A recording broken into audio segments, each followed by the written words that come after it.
जीवन में कभी भी किसी भी उम्र में बदलाव की शुरुआत की जा सकती है। अक्सर हम सोचते हैं कि हमने बहुत गलतियां कर ली, अब कोई उम्मीद नहीं है। लेकिन गौतम बुद्ध की ये अनमोल कथा आपको बताएगी कि सच्चा परिवर्तन बाहर नहीं, भीतर से शुरू होता है। बस जरूरत है सही बीज बोने की। आइए सुनते हैं ये प्रेरणादायक कहानी।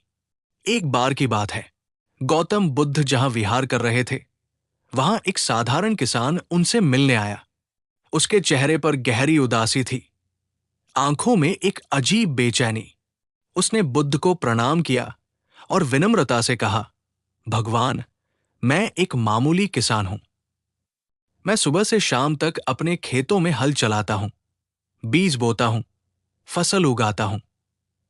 लेकिन मेरा मन इससे संतुष्ट नहीं है। मैं ऐसा कुछ करना चाहता हूं कि मेरे खेत में अमृत के फल उगे। कृपया मुझे वो रास्ता दिखाइए। बुद्ध ने किसान की व्यथा को गहराई से सुना। उनके चेहरे पर करुणा की मुस्कान थी। वे बोले, भले मानव, तुम अमृत के फल पाना चाहते हो। ये बहुत कठिन नहीं है, लेकिन इसके लिए तुम्हें अपना खेत बदलना होगा। किसान चौंक पड़ा। प्रभु, मेरा खेत? मैंने तो हर साल उसे अच्छे से जोता है, खाद डाली है। बुद्ध ने समझाया, तुम जिस खेत की बात कर रहे हो वो बाहरी है। मैं उस खेत की बात कर रहा हूं जो यहां है। ये कहते हुए बुद्ध ने अपने हृदय की ओर इशारा किया। तुम्हारा असली खेत तुम्हारा मन है। बाहर के खेत में तुम अनाज उगाते हो, जो कुछ दिनों का भोजन देता है। लेकिन जो फल तुम चाहते हो वो अमृत है, जो सदा के लिए तृप्त करे। वो बाहर नहीं, भीतर उगता है। किसान हैरान था। उसने पूछा, प्रभु, मन में बीज कैसे बोए जाते हैं? उसे हल कैसे चलाऊं? तब बुद्ध ने अमृत खेती का सूत्र समझाया। किसान, सुन, पहला बीज है विश्वास। जब तक तुझे खुद पर, अपने बदलने की क्षमता पर विश्वास नहीं होगा, कोई बीज अंकुरित नहीं होगा। दूसरा बीज है विवेक। विवेक ही वो हल है जो तुम्हारे मन के कठोर भावों को तोड़ता है। तीसरी है ज्ञान की बारिश। बिना ज्ञान के विश्वास अंधा होता है। और चौथा है नम्रता, जो खाद है। नम्रता के बिना घमंड का कीड़ा पूरी फसल खा जाता है। यदि तुम ये चारों चीजें अपने मन में उतार लोगे तो तुम्हें अमृत के फल अवश्य प्राप्त होंगे। किसान की आंखें खुल गई। वो समझ गया कि वो अपने बाहरी दुखों से परेशान था, लेकिन असली क्रांति तो भीतर करनी थी। उसने बुद्ध को प्रणाम किया और मन ही मन उन अमृत बीजों को अपने जीवन में उतारने का संकल्प लिया। ये कथा हमें सिखाती है कि सच्चा आनंद और शांति बाहरी वस्तुओं से नहीं, बल्कि अपने मन के संस्कारों से आती है। जब हम अपने विचारों को सकारात्मक, नम्र और विवेकपूर्ण बनाते हैं तो जीवन ही अमृत बन जाता है। कहानी 2, पत्थर और मीठे फलों का बदला इंट्रो। क्रोध के जवाब में क्रोध करना तो सीख सबको आती है, लेकिन जब कोई हमें चोट पहुंचाए और हम उसे केवल प्यार और करुणा से जवाब दे, यही वास्तविक महानता है। गौतम बुद्ध के जीवन की ये घटना बताती है कि बदले की भावना से बड़ा शस्त्र क्षमा ही है। आइए जाने ये अनोखी कहानी। एक दिन दोपहर का समय था। भगवान बुद्ध एक घने वृक्ष के नीचे ध्यान की मुद्रा में बैठे थे। चारों ओर सन्नाटा था, केवल पक्षियों की कूक सुनाई दे रही थी। तभी दूर से बच्चों के शोर की आवाज आई। गांव के कुछ बच्चे खेलते कूदते उसी रास्ते से गुजरे। उनकी नजर पेड़ पर लगे मीठे आमों पर पड़ी। भूख और शरारत से उत्साहित होकर उन्होंने पत्थर उठाकर आम गिराने शुरू कर दिए। शोर में एक पत्थर अपने निशान से भटक गया और जोर से बुद्ध के माथे पर जा लगा। चोट गहरी थी। तुरंत खून बहने लगा और पीड़ा से बुद्ध की आंखों में आंसू आ गए। बच्चों ने यह देखा तो उनके पैरों तले जमीन खिसक गई। वो तुरंत डर के मारे वहां से भागने लगे। लेकिन उनमें से सबसे छोटे बच्चे ने हिम्मत दिखाई। वो बुद्ध के पास रुका, रोने लगा और उनके पैर पकड़कर बोला, महाराज, हमसे बहुत बड़ी गलती हो गई। अनजाने में हमने आपको चोट पहुंचा दी। कृपया हमें क्षमा करें। बुद्ध ने अपने हाथ से खून पोंछा और दर्द को पी गए। उन्होंने बच्चे को स्नेह से ऊपर उठाया और कहा, बेटा, मैं इसलिए रो रहा हूं कि तुमने मुझे मारा। ऐसा नहीं है। मैं इसलिए दुखी हूं कि उस पेड़ को देखकर। बच्चे हैरान थे। उन्होंने पूछा, पेड़ को क्या हुआ, प्रभु? बुद्ध बोले, बच्चों, जब तुमने उस पेड़ पर पत्थर मारे तो पेड़ ने बदले में तुम्हें मीठे फल दिए। उसने जहर नहीं दिया, पत्थर नहीं मारा। लेकिन आज तुमने मुझे मारा और मैं तुम्हें देख रहा हूं। तुम डर गए। मैं तुम्हें केवल भय और अपराध बोध दे सका, जबकि उस पेड़ ने प्रेम दिया। यही मेरा दुख है। बच्चे स्तब्ध रह गए। उस दिन उन्हें सीख मिली कि चोट करने वाले के प्रति भी करुणा रखना ही सच्चा धर्म है। इस प्रकार बुद्ध ने अपने चरित्र से सिखाया कि बुराई को बुराई से मत मिटाओ, बल्कि भलाई से मिटाओ। कहानी 3, एक ही कुआं गहरा खोदो इंट्रो। असफलता का मतलब ये नहीं कि आपने सब कुछ गलत किया। कई बार हम बीच रास्ते में ही हार मान लेते हैं और नई जगह शुरू करने लगते हैं। गौतम बुद्ध की ये सरल कहानी बताती है कि सफलता की असली चाबी धैर्य और एकाग्रता है। आइए सुनते हैं। बुद्ध के प्रवास के दौरान एक दिन एक व्यक्ति उनके पास आया। वो बहुत निराश था। उसके कपड़े मैले थे और चेहरे पर थकान साफ झलक रही थी। उसने शिकायत भरे स्वर में कहा, भगवान, मैं बहुत दुखी हूं। मैंने बहुत मेहनत की, लेकिन मुझे सफलता नहीं मिली। मैंने अपने घर में पानी के लिए 10 कुएं खोद डाले, पर एक में भी पानी नहीं आया। मैं अब थक गया हूं। बुद्ध को थोड़ा आश्चर्य हुआ। उन्होंने उस व्यक्ति से कहा, क्या तुम मुझे वो जगह दिखा सकते हो जहां तुमने कुएं खोदे हैं? व्यक्ति तुरंत बुद्ध को अपने खेत में ले गया। बुद्ध ने वहां 10 अलग अलग जगहों पर बने गड्ढों को देखा। हर गड्ढा करीब 8 से 10 फीट गहरा था, लेकिन एक भी पानी के स्तर तक नहीं पहुंचा था। बुद्ध समझ गए। उन्होंने हाथ जोड़कर उस व्यक्ति से कहा, पथिक, तुमने 10 कुएं खोदने में जो ऊर्जा और परिश्रम लगाया, यदि वही परिश्रम एक ही स्थान पर 30 से 40 फीट गहरा गड्ढा खोदने में लगाया होता, तो पानी कब का मिल गया होता। तुम हर बार थोड़ी मेहनत करते, फिर निराश होकर जगह बदल देते। सफलता उसे मिलती है जो एक ही स्थान पर गहराई तक जाता है, जो कई जगहों पर ऊपरी खुदाई नहीं करता। उस व्यक्ति को अपनी भूल का एहसास हुआ। उसने बुद्ध के कहे अनुसार पुराने कुओं को मिट्टी से भर दिया और एक ही स्थान पर लगन से खुदाई शुरू की। कुछ ही दिनों में उसे साफ और मीठा पानी मिल गया। इस कहानी का सार स्पष्ट है। जीवन में जब भी कोई लक्ष्य हासिल करना हो, तो बार बार दिशा न बदलें। धैर्य और एकाग्रता से किया गया परिश्रम ही सफलता की जड़ है। कहानी 4, बुद्ध की अद्भुत खेती इंट्रो। हम अक्सर काम को काम समझते हैं, लेकिन गौतम बुद्ध ने हर काम को एक साधना बना दिया था। एक बार एक किसान ने उन्हें ताना मारा कि तुम तो बिना खेती के भोजन मांगते हो। बुद्ध ने उसे ऐसा उत्तर दिया कि किसान हैरान रह गया। ये कहानी है सच्ची खेती की। एक बार बुद्ध भिक्षा के लिए निकले। रास्ते में एक गांव के पास एक किसान अपने खेत में हल चला रहा था। उसने बुद्ध को देखा तो गर्व से बोला, श्रमण, मैं अपने पसीने की कमाई खाता हूं। मैं सुबह से शाम तक खेत जोतता हूं, बीज बोता हूं और फसल उगाता हूं। तुम्हें भी कुछ काम करना चाहिए। भीख मांगने से क्या मिलेगा? बुद्ध शांति से मुस्कुराए। उन्होंने कहा, महाराज, मैं भी एक किसान हूं। मैं भी खेती करता हूं। किसान ने चारों ओर देखा। बुद्ध के पास न हल था, न बैल, न खेत। वो हंसते हुए बोला, गौतम, आप मुझे मूर्ख बना रहे हैं। आपके पास तो खेती का कोई सामान नहीं।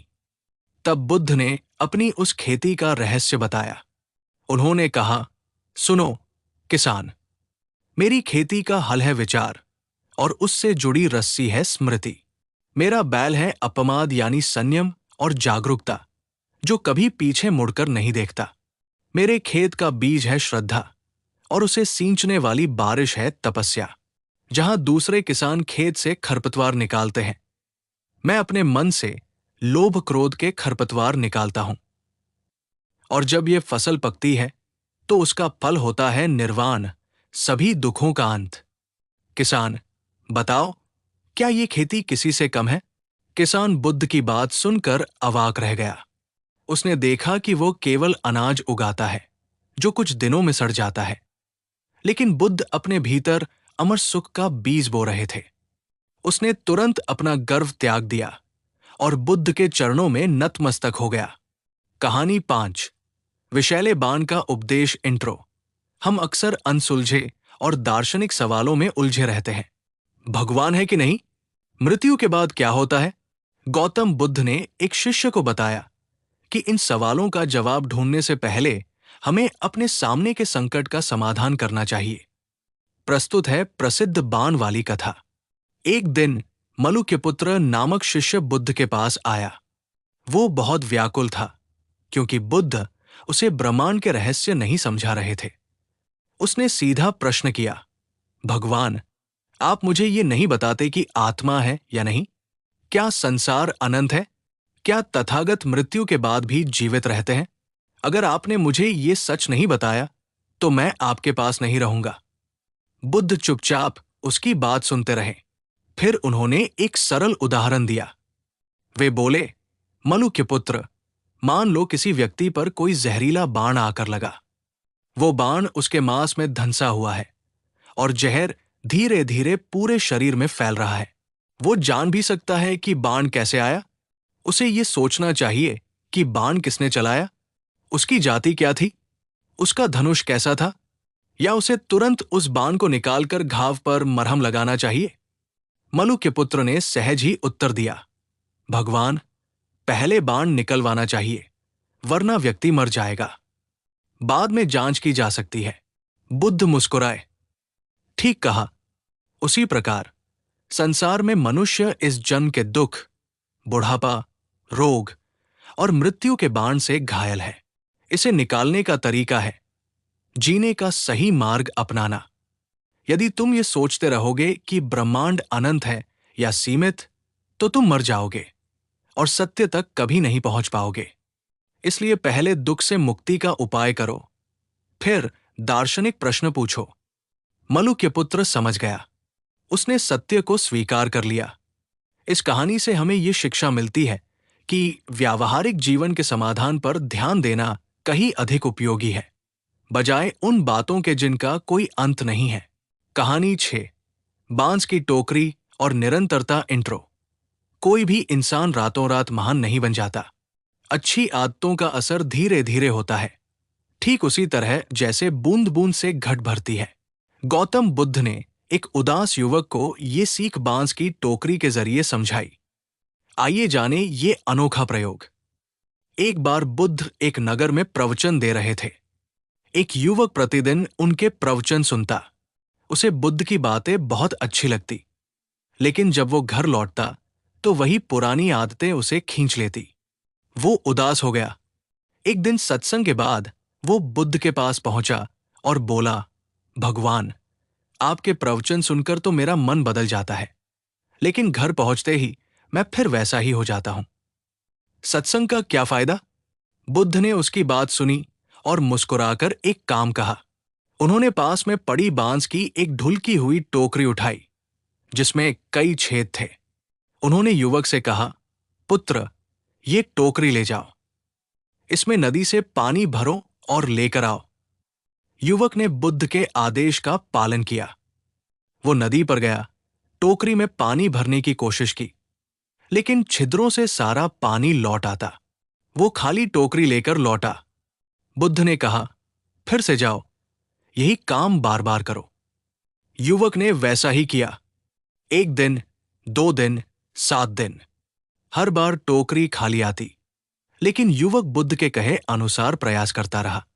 15 दिनों के बाद बुद्ध ने पूछा, टोकरी में कोई फर्क दिखता है? युवक ने टोकरी को ध्यान से देखा। वो चौंक गया। वो बोला, भगवान, टोकरी के सारे छेद पहले से छोटे हो गए हैं, इसकी सतह चिकनी हो गई है और जो मिट्टी पहले उस पर जमी थी वो धुल गई है। बुद्ध बोले, बिल्कुल यही है, पानी तो टोकरी में रुका नहीं, लेकिन पानी के लगातार बहने ने टोकरी के छिद्रों को बदल दिया। उसी प्रकार तुम सत्संग से तुरंत संत नहीं बनोगे, लेकिन लगातार सत्संग में आने से तुम्हारे मन के अवगुणों के छेद धीरे धीरे बंद होते हैं। एक दिन वो टोकरी की तरह गुणों से भर जाएगा। युवक ने प्रसन्नता से सिर झुकाया। उसने जीवन भर निरंतरता का महत्व समझ लिया। कहानी 7, ज्ञान का घमंड, ब्रह्मचारी और मशाल। इंट्रो। अपने आप को जानना सबसे बड़ा ज्ञान है, परंतु अक्सर हम थोड़ा सा ज्ञान पाकर दूसरों को अज्ञानी समझने लगते हैं। गौतम बुद्ध से मिलकर एक ब्राह्मण का घमंड इस तरह चूर हुआ कि वो अपनी मशाल को त्याग दिया। ये कहानी आपको अहंकार से बचने का संदेश देती है। प्राचीन समय में कौसंबी नगर में एक ब्राह्मण रहता था। वो बहुत पढ़ा लिखा था, पर उसे अभिमान था कि उसके समान विद्वान पृथ्वी पर दूसरा कोई नहीं है। वो हमेशा एक जलती हुई मशाल लेकर घूमता था। लोगों ने पूछा, पंडित, ये मशाल क्यों लिए रहते हो? वो कहता, ये संसार अंधकार में डूबा है, लोग अज्ञानी हैं। मैं इस मशाल की रोशनी से लोगों को सच्चा मार्ग दिखाता हूं। एक दिन गौतम बुद्ध उस नगर में पधारे। उन्होंने इस ब्राह्मण को मशाल के साथ घूमते देखा। बुद्ध ने उसे रोककर पूछा, भला पुरुष, ये मशाल हाथ में क्यों लिए हो? ब्राह्मण ने अपनी सारी बात कह सुनाई। बुद्ध मुस्कुराए और बोले, तुम ज्ञान के दीपक हो। बहुत अच्छी बात है, पर क्या तुम चारों प्रकार की विद्याओं, शब्द विद्या, नक्षत्र विद्या, राज विद्या और युद्ध विद्या के पूर्ण ज्ञाता हो? ब्राह्मण चुप हो गया। उसे इन विद्याओं का गहरा ज्ञान नहीं था। वो शर्मा गया। बुद्ध ने आगे कहा, जो स्वयं अंधा हो वो दूसरों को रास्ता नहीं दिखा सकता। उसकी मशाल बेकार है। पहले अपने भीतर का अज्ञान मिटाओ, फिर दुनिया को प्रकाश दिखाओ। ज्ञान का पहला सोपान यह है कि मैं अभी भी नहीं जानता हूं। ब्राह्मण को अपनी भूल का एहसास हुआ। उसने तुरंत अपनी मशाल बुझाई और जमीन पर फेंक दी। वो बुद्ध के चरणों में गिर पड़ा और बोला, मुझे क्षमा करें। मैं अज्ञानता के अंधेरे में था, दीपक लेकर घूम रहा था। बुद्ध की इस कथा से हमें सीख मिलती है कि सच्चा ज्ञानी वही है जो अपनी अज्ञानता को स्वीकार कर सके। कहानी 8, आम्रपाली, गणिका से भिक्षुणी तक। इंट्रो। समाज किसी को उसके कर्म से ज्यादा उसके पदवी से आंकता है।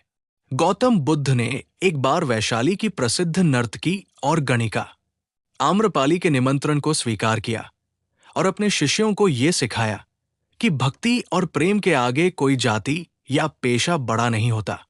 ये एक ऐतिहासिक और अद्भुत प्रसंग है। वैशाली की राजनत की आम्रपाली अपनी सुंदरता और कला के लिए पूरे जनपद में प्रसिद्ध थी। दूर दूर से राजा और राजकुमार उसकी एक झलक पाने के लिए तरसते थे। उसके पास अपार धन दौलत थी, लेकिन उसके मन में एक खालीपन था।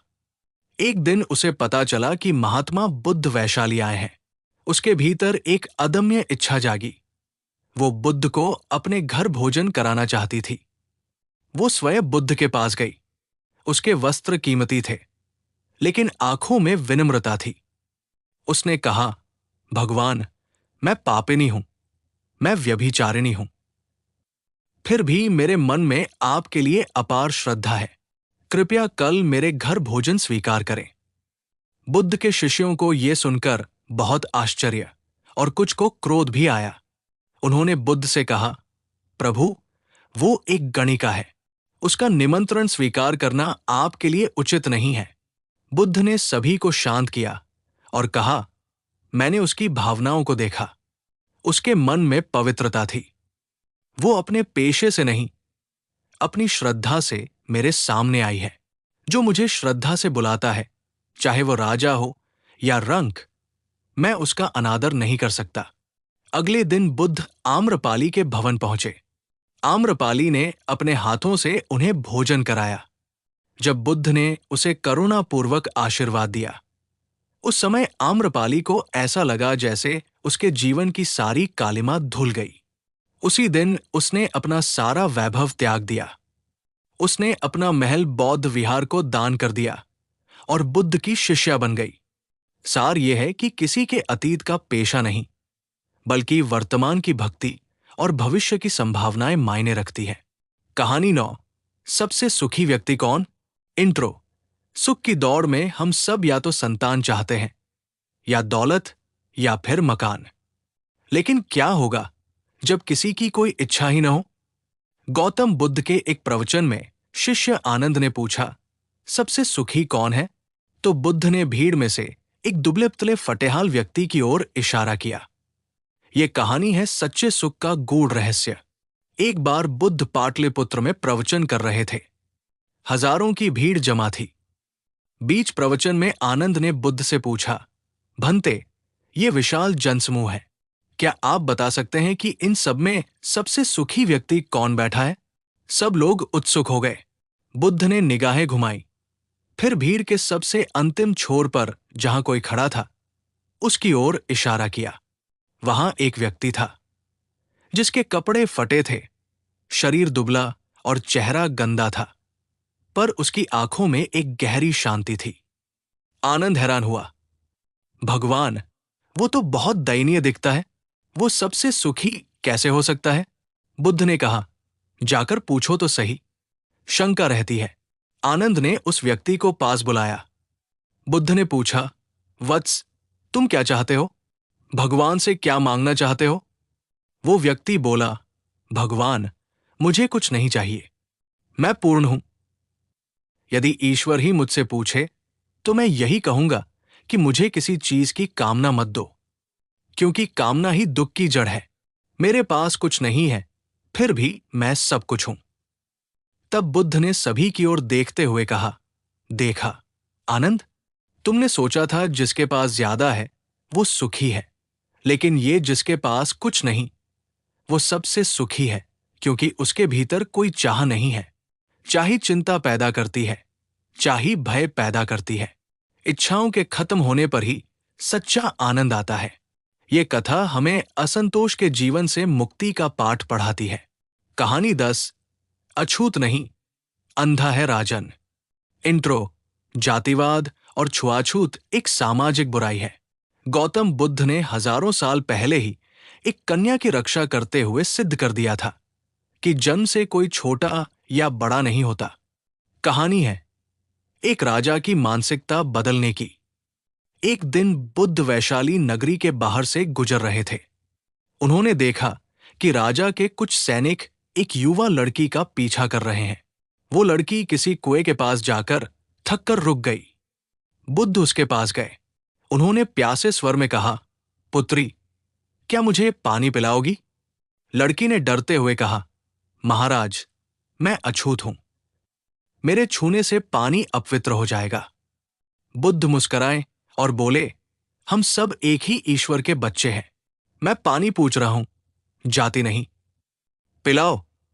इतने में सैनिक आ गए और उनके पीछे पीछे राजा भी आ गया।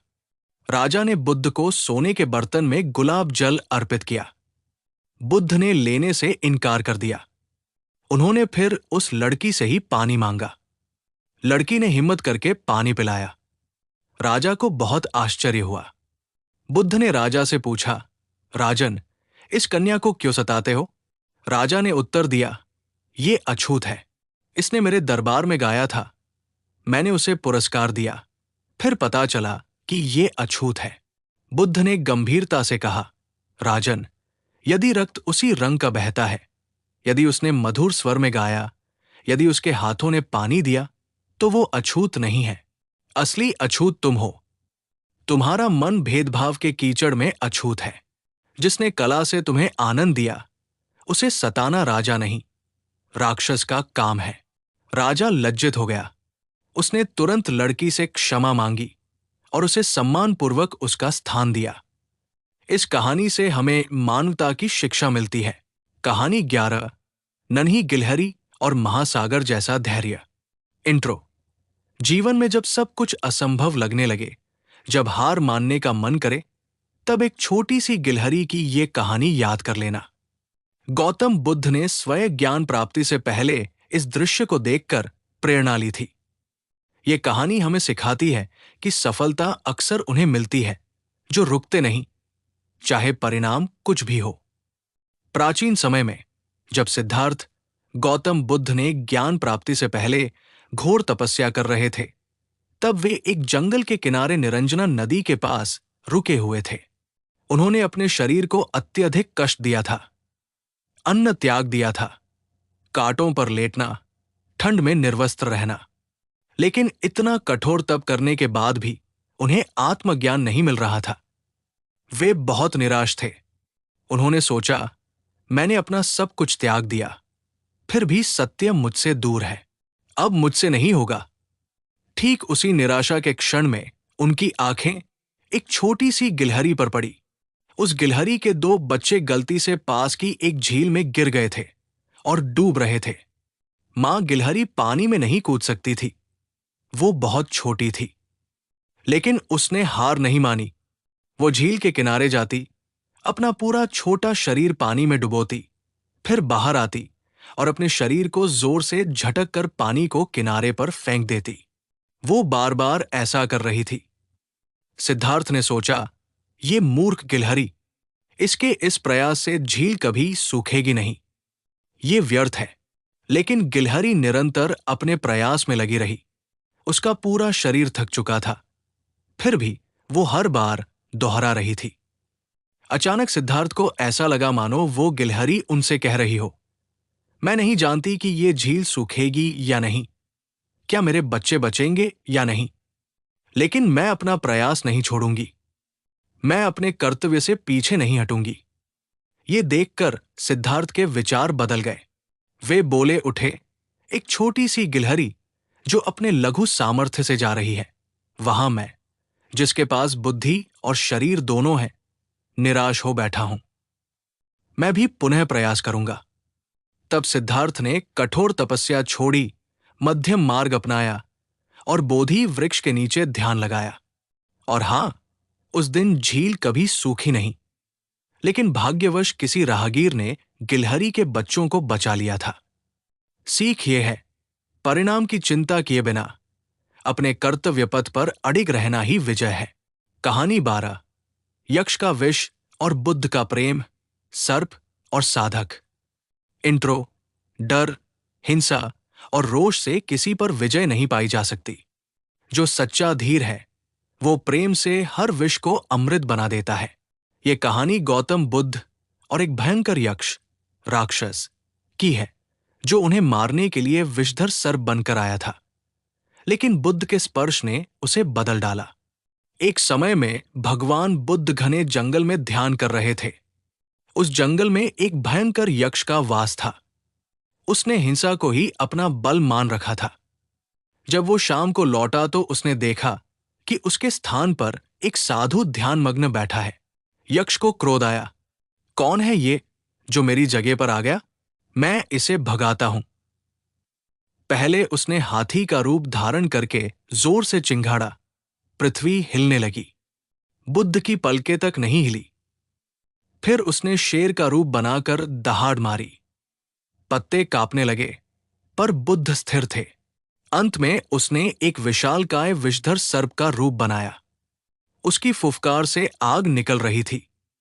वो सर्प बनकर बुद्ध के शरीर पर चढ़ गया, उनके गले में लिपट गया और फिर उनके पैरों और हाथों को डसने लगा। विष का प्रभाव अमृत से भी शीतल था। बुद्ध ने ध्यान तोड़ा और मुस्कुराते हुए सर्प की ओर देखा। बुद्ध ने उस सर्प के सिर पर अपना हाथ रखा। क्रूर से क्रूर यक्ष भी प्रेम के स्पर्श को नकार नहीं सका। उसी क्षण सर्प का विष अमृत में बदल गया और यक्ष का हृदय पिघल गया। यक्ष ने अपना वास्तविक रूप धारण किया और रोने लगा। उसने कहा, प्रभु, मैंने आपको मारने की कोशिश की और आप मुझे दुलार रहे हैं। बुद्ध बोले, तूने मुझे डसा तो तूने अपना कर्तव्य किया। करुणा ही मेरा धर्म है। मैं तुझसे प्रेम करता हूं, वैसे ही जैसे किसी और से। शत्रु को प्रेम से जीतो, क्योंकि क्रोध से मिलता है क्रोध, प्रेम से मिलता है प्रेम। उस दिन से वो यक्ष बुद्ध का अनुयायी बन गया और उसने हिंसा का मार्ग हमेशा के लिए छोड़ दिया। ये कहानी बताती है कि अगर हम शांति से बैठें और दूसरे के द्वेष को प्रेम से पान करें तो नफरत की आग खुद बुझ जाती है। कहानी 13, दोस्ताना वो जो मुसीबत में काम आए, कछुआ, हिरण और कौवा। इंट्रो। सच्चा मित्र वो नहीं जो सुख के दिनों में साथ दे, बल्कि वो जो दुख की घड़ी में प्राणों की बाजी लगा दे। गौतम बुद्ध ने एक बार अपने शिष्यों को ये कथा सुनाकर सच्ची मित्रता की परिभाषा समझाई थी। आइए सुनते हैं। किसी वन में 3 अच्छे मित्र रहते थे, एक हिरण, एक कौवा और एक कछुआ। तीनों ने संकल्प लिया था कि एक दूसरे की सहायता कभी नहीं छोड़ेंगे। एक दिन हिरण दाना चरने घास के मैदान में गया और वहां एक शिकारी ने जाल बिछाकर उसे पकड़ लिया। कछुआ धीमी चाल से जंगल में घूम रहा था। तभी वो भी उसी शिकारी के चंगुल में फंस गया। शिकारी ने दोनों को बांधकर एक बड़ी पोटली में डाला और घर ले जाने के लिए तैयार हुआ। कौवे ने ये सब अपने पेड़ से देखा। वो बेचैन हो गया। उसने सोचा, मैं अपने मित्रों को अकेला कैसे छोड़ दूं? उसने एक योजना बनाई। वो हिरण के पास गया और बोला, मित्र, शिकारी जब तुम्हें खोलने के लिए झुकेगा तो तुम जोर से दौड़ना, और तुम, कछुए मित्र, जैसे ही जमीन पर गिरोगे तुरंत अपने खोल में छुप जाना। मैं ऊपर से आवाजें निकालूंगा। शिकारी ने छुट्टी लेकर पोटली खोली। हिरण ने तुरंत उछलकर भागना शुरू किया। शिकारी उसके पीछे दौड़ा। कौवा नीचे उतरा और अपनी चोंच से कछुए के बंधन काटने लगा। कछुआ खाली होकर पास के तालाब में छुप गया। हिरण एक चक्कर लगाकर वापस जंगल में आ गया। शिकारी थक हार कर लौटा तो देखा पोटली खाली है। सभी मित्र बच गए। बुद्ध ने इस कहानी को सुनाते हुए कहा था, सांसारिक संबंध बड़ी आसानी से टूट जाते हैं, मगर सच्ची मित्रता के बंधन अटूट होते हैं। जो समय पर काम आए वही सच्चा साथी है। आज हमें भी उन कुछ लोगों की कद्र करनी चाहिए जो मुश्किल घड़ी में हमारे साथ खड़े होते हैं। कहानी 14, किसान के बेटे और अदृश्य खजाने का रहस्य। इंट्रो। शरीर के पसीने से ही सच्चा धन प्राप्त होता है, लेकिन आलसी मनुष्य हमेशा कोई छोटा रास्ता खोजता है। गौतम बुद्ध ने एक साधारण से दृष्टांत से समझाया कि परिश्रम ही सबसे बड़ा खजाना है। ये कहानी उन्होंने एक गांव में रहने वाले 2 आलसी युवकों पर सुनाई थी। गौतम बुद्ध के समय की बात है। एक बूढ़ा किसान था। उसके 2 बेटे थे, सुखी और दुखी नाम। दोनों अत्यंत आलसी थे। बूढ़ा किसान रात दिन खेतों में परिश्रम करता, लेकिन लड़के निकम्मे थे। वे दिन भर पेड़ के नीचे सोते और शाम को गांव में घूमते। बुढ़ापे में किसान बीमार पड़ गया। मरने से पहले उसने बेटों को बुलाया और कहा, बेटों, मैं तुम्हें बता रहा हूं कि हमारे खेत के ठीक बीच में एक बड़ा सा खजाना दबा है। मुझे ठीक जगह याद नहीं, पर यदि पूरा खेत गहरा खोदोगे तो वो अवश्य मिल जाएगा। इतना कहकर बूढ़े की मृत्यु हो गई। खजाने की बात सुनते ही दोनों आलसी बेटों की नींद हराम हो गई। वे उठे, फावड़े लिए और खेत पर आ गए। उन्होंने खेत की पूरी जमीन को खोद डाला, चारों तरफ गड्ढे कर डाले, लेकिन खजाना कहीं नहीं मिला। बहुत निराश होकर उन्होंने खेत छोड़ दिया और सोचा, पिता ने झूठ बोला। अब उनके पास खाने के लिए कुछ नहीं था। कुछ महीने बाद वर्षा ऋतु आई। खोदे हुए खेत में पानी भर गया और साथ ही वहां पहले से गिरे हुए बीज अंकुरित हो गए। जब दोनों भाइयों ने देखा तो वे हैरान थे। पूरा खेत सुनहरी फसल से लहला रहा था। तब वे समझे उनके पिता ने असली खजाना छुपाया था। वो खजाना परिश्रम का था। खुदाई से उन्होंने जमीन को उपजाऊ बना दिया और यही सच्ची संपत्ति थी। बुद्ध की इस कथा का सार है कि किस्मत का खजाना कोई बांटता नहीं, उसे अपने पसीने से सींचना पड़ता है। जो परिश्रम करता है वही वास्तव में धनवान होता है। कहानी 15, बोधिधर्म और क्रोधी ग्रामीण जो बाद में भक्त बना। इंट्रो। बौद्ध मत के महान संत बोधिधर्म ने अपने जीवन से सिखाया कि गुरु की परीक्षा शिष्य नाराजगी से लेता है, जो गाली देने पर भी शांत रहे और प्रेम बिखेरे, वही सच्चा गुरु है। ये कहानी है एक ऐसे व्यक्ति की जो बोधि धर्म को गालियां देता था, लेकिन बाद में उसी का सबसे बड़ा शिष्य बन गया। बोधि धर्म एक बौद्ध भिक्षु, जिन्हें चीन में चान बौद्ध धर्म का जनक माना जाता है, एक बार एक गांव में प्रवचन करने गए। वहां हजारों लोग इकट्ठा हुए। प्रवचन के बीच में एक व्यक्ति उठा और बोधि धर्म को अश्लील गालियां देने लगा। तुम ठग हो, झूठे हो, तुम्हारा ज्ञान बेकार है। शिष्य क्रोधित हो गए। ग्रामीणों ने उसे पकड़ना चाहा, लेकिन बोधि धर्म ने सबको रोक दिया। वे शांत बैठे रहे, मुस्कुराते रहे। दूसरे दिन वो व्यक्ति फिर आया और फिर गालियां दी। तीसरे दिन भी ये क्रम चलता रहा। सातवें दिन बोधि धर्म के शिष्यों को बड़ी उत्सुकता हुई कि आखिर कब तक गुरुजी सहेंगे। बोधि धर्म ने उस व्यक्ति से पूछा, तुम इतने दिनों से मुझे गाली दे रहे हो, अब बताओ, तुम्हारे मन का सारा जहर निकल गया कि और बाकी है? वो व्यक्ति रो पड़ा। उसने कहा, प्रभु, मैं आपकी परीक्षा ले रहा था। मैंने हर गुरु को ढूंढा, लेकिन सब मुझ पर क्रोधित हो जाते थे। आप पहले ऐसे व्यक्ति हैं जिसने मेरी बात सुनकर भी अपना धैर्य नहीं खोया। आप सच्चे संत हैं। बोधि धर्म बोले, गुरु की परीक्षा तो ठीक है, पर क्रोध की आग में अपना ही दुख बढ़ाते हो। आओ, अब तुम मेरे शिष्य हो। और वास्तव में वो व्यक्ति आगे चलकर बोधि धर्म का सबसे बड़ा भक्त बना। इस कथा से सीख मिलती है कि धैर्य और क्षमा ही सबसे बड़ा आभूषण है। कहानी 16, सोने के पिघले गोले का उपदेश। कंजूस धनिक। इंट्रो। धन केवल दबाकर रखने की वस्तु नहीं है, बल्कि उसे बहाने और दूसरों के काम लाने का नाम ही सच्चा धन है। गौतम बुद्ध ने एक कंजूस सेठ की कहानी सुनाकर यह सिद्ध किया कि जिस धन का प्रयोग न हो, वो मिट्टी के समान है। एक समय में एक धनिक व्यक्ति था जिसका नाम सुवर्म था। उसके पास अपार धन था, पर वो बेहद कंजूस था।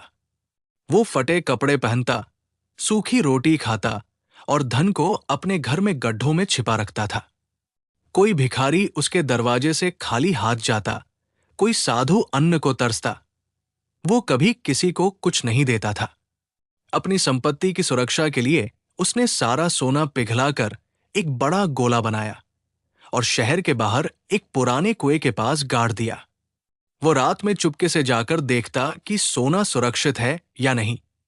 एक रात एक चोर ने उसके पीछा करके ये राज जान लिया और सोना चुरा लिया। सुबह जब सुवर्म ने देखा कि गड्ढा खाली है, उसका रोना मच गया। वो सिर पीटने लगा। तब उसके पड़ोसी ने उसे समझाया, भाई, वो सोना तो तुम कभी इस्तेमाल करते ही नहीं थे, उसे रखा हुआ था। चोर गया तो क्या फर्क पड़ा? तुम्हारा जीवन तो पहले भी गरीबी जैसा ही था, अब भी वैसा ही है। यदि तुम सोने का उपयोग करते, पुण्य करते, तो आज मिट्टी नहीं बल्कि स्वर्ग का खजाना जमा होता। ये बात सुवर्म के हृदय में उतर गई। उसने पछतावा किया, फिर मेहनत करके पुनः धन अर्जित करना शुरू किया, पर इस बार वो दानी बन गया। बुद्ध ने इस कथा को सुनाते हुए कहा, जो धन बिना प्रयोग के पड़ा रहे, वो बोझ है। उसे बहाने से ही उसका रस मिलता है। कहानी 17, ध्यान और नींद में सोता श्रोता, नींद में मृतक समान। इंट्रो। गुरु से ज्ञान प्राप्त करते समय जागरूकता ही सबसे बड़ा मूल्य है। एक बार गौतम बुद्ध के प्रवचन में एक व्यक्ति बार बार ऊँघ रहा था। बुद्ध ने उसे जगाने के लिए एक तीखा लेकिन हास्यप्रद तरीका अपनाया, जिससे सारी सभा को सीख मिली। श्रावस्ती के जेतवन विहार में एक रात का प्रवचन था। बुद्ध भोजन के बाद धर्म चर्चा कर रहे थे। हजारों लोग उपस्थित थे। तभी बुद्ध की नजर एक विशेष व्यक्ति पर पड़ी। वो सबसे आगे की पंक्ति में बैठा था, लेकिन सिर हिल रहा था। उसकी आंखें बंद हो रही थी। वो ऊँघ रहा था। बुद्ध ने पहली बार कहा, वत्स, तुम सो रहे हो? वो चौंक कर बोला, नहीं, नहीं प्रभु। फिर से प्रवचन शुरू हुआ। कुछ देर बाद वो फिर ऊँघने लगा। बुद्ध ने फिर पूछा, जीवित हो कि मृत? वो बोला, जीवित हूं महाराज। ये क्रम 10 बार हुआ। 10वीं बार बुद्ध ने तीव्र स्वर में पूछा, बता, जीवित है कि मृत? नींद के झोंके में उसने कहा, नहीं महात्मा। यानी उसने कहा कि मैं जीवित नहीं हूं। सारा सभागार हंस पड़ा। वो आदमी पूरी तरह जाग गया और अपनी गलती पर शर्मिंदा हुआ। बुद्ध ने गंभीर होकर कहा, देखा, नींद में तुमने कहा कि मैं मरा हुआ हूं। जो व्यक्ति ज्ञानार्जन के समय सो रहा है वो सचमुच मृतक समान है। प्राण तो है पर चेतना मृत है। सावधान रहो, प्रमाद को मत छोड़ो। आलस्य सबसे बड़ा पाप है। इस प्रकार बुद्ध ने सिखाया कि किसी भी अवसर पर, चाहे वो काम हो या साधना, प्रमाद अर्थात केवल शारीरिक उपस्थिति पर्याप्त नहीं, मानसिक उपस्थिति भी आवश्यक है। कहानी 18। राजा अशोक का परिवर्तन, महत्वाकांक्षा से करुणा तक। इंट्रो। इतिहास का सबसे निर्दय योद्धा बुद्ध के संदेश को सुनकर सबसे दयालु राजा बन गया। ये कहानी है सम्राट अशोक की, जिसने कलिंग युद्ध के खूनी मैदान में बौद्ध धर्म की करुणा को अपनाकर विश्व इतिहास में शांति का झंडा फहराया। गौतम बुद्ध के विचारों ने एक हत्यारे को महान बना दिया। युवा अशोक ने अपने पिता बिंदुसार की मृत्यु के बाद सिंहासन पाने के लिए अपने 99 भाइयों का वध कर दिया था। उसका साम्राज्य फैलाने का जुनून इतना प्रबल था कि उसने कलिंग पर आक्रमण कर दिया। कलिंग का युद्ध मानव इतिहास के रक्तरंजित युद्धों में से एक था। 1 लाख से अधिक लोग मारे गए, लाखों विस्थापित हुए। युद्ध के बाद जब अशोक श्मशान की तरह बने उस मैदान में घूम रहा था तो उसे एक दृश्य दिखा। एक बूढ़ी औरत अपने मृत पुत्र के शव पर बैठी कराह रही थी और एक छोटी लड़की अपने पिता के सीने को थपथपा रही थी। पापा उठो। उसी क्षण अशोक की आत्मा कांप उठी। उसे एक बौद्ध भिक्षु से मिलवाया गया, जिसने उसे बुद्ध के शब्द सुनाए। विजय से केवल घृणा बढ़ती है, शांति से मित्रता बढ़ती है। जो करुणा से अपने शत्रु को भी जीत लेता है वही सच्चा विजेता है। अशोक रो पड़ा। उसने सार्वजनिक रूप से कहा, मुझे इस क्रूरता से क्षमा करो हे बुद्ध। अब मैं किसी भी प्राणी को हाथ नहीं लगाऊंगा। उसने बौद्ध धर्म अपना लिया। उसने मांसाहार छोड़ दिया, व्याधागार बंद करवा दिए, स्तूप बनवाए और अपने पुत्र पुत्रियों को श्रीलंका, चीन, तिब्बत धर्म प्रचार के लिए भेजा। अशोक के शिलालेख आज भी करुणा का संदेश देते हैं। सभी सुखी रहें, दुखी कोई न रहे। ये बुद्ध के विचारों की विजय है, जो सबसे कठोर हृदय को भी पिघला सकते हैं। कहानी 19। भोजन के दौरान मौन, सिद्धार्थ का उपदेश। इंट्रो। खाना सिर्फ पेट भरने का कर्म नहीं, एक साधना है। गौतम बुद्ध ने जब ज्ञान से पहले गांव में भिक्षा मांगते थे तो एक चरवाहे ने देखा कि वे खाते समय बिल्कुल मौन हो जाते हैं। उस साधारण घटना से बुद्ध ने बताया कि अन्न के प्रति आभार और मौन में ही वास्तविक आनंद छुपा है। एक बार सिद्धार्थ, जब वे बुद्ध नहीं बने थे, निरंजना नदी के किनारे तपस्या कर रहे थे। वे प्रतिदिन निकट के एक गांव से भिक्षा प्राप्त करते थे। उस गांव के प्रधान की बेटी सुजाता उन्हें दूध और मीठे चावल भेंट करती थी। गांव का चरवाहा स्वस्थ भी उनके पास आकर बैठता था। एक दिन जब सिद्धार्थ भोजन कर रहे थे तो स्वस्थ पूछ रहा था, प्रभु, आपने कल ध्यान में क्या अनुभव किया? सिद्धार्थ ने जब भोजन शुरू किया तो उन्होंने जवाब देना बंद कर दिया। स्वस्थ ने पूछा, गुरुदेव, आप मुझे अनसुना कर रहे हैं? भोजन समाप्त होने के बाद सिद्धार्थ ने कहा, स्वस्थ, मैं तुम्हें अनसुना नहीं कर रहा, मैं अपने भोजन का सम्मान कर रहा हूं। भोजन वो अमृत है जो किसान की कठिनाई, मां के जतन और पृथ्वी के दान से बनता है। अगर मैं उसे खाते हुए बात करूंगा तो वो अपवित्र हो जाएगा। खाने का पूरा स्वाद तभी आता है जब हम मौन होकर उसे चबाएं, उसे पचाएं, उसके प्रति आभार रखें। ये एक साधना है। स्वस्थ को बहुत सीख मिली। उस दिन के बाद उसने भी खाना खाते समय बात करना बंद कर दिया। बुद्ध की ये छोटी सी शिक्षा हमें बताती है कि जीवन के हर छोटे कर्म को यदि श्रद्धा और मौन से किया जाए तो वो महान हो जाता है। कहानी 20। बौद्ध मठ के कुलपति का चुनाव। स्वार्थ से परे। इंट्रो। नेता वही होता है जो व्यक्तिगत लाभ न देखकर सबके हित का मार्ग प्रशस्त करे। गौतम बुद्ध के एक मठ में जब आचार्यों ने नए कुलपति के चुनाव के लिए एक परीक्षा रखी, तो अंतिम चयन उस व्यक्ति का हुआ जिसने दूसरों के लिए सुगमता पैदा की। ये कहानी सच्चे नेतृत्व की पहचान बताती है। प्राचीन काल में एक प्रसिद्ध बौद्ध मठ था। उस मठ के आचार्य वृद्ध हो गए थे, इसलिए नए कुलपति प्रमुख की आवश्यकता थी। 3 योग्य शिष्य थे, सारिपुत्र, नाम बदला, मौदगल्यान और पूर्ण। तीनों ही विद्वान और सज्जन थे। किसे चुना जाए? आचार्यों ने एक परीक्षा निर्धारित की। तीनों शिष्यों को अंधेरे जंगल से गुजरते हुए रात भर वहां प्रतीक्षा करने और सुबह मठ के द्वार पर लौटने का आदेश दिया गया।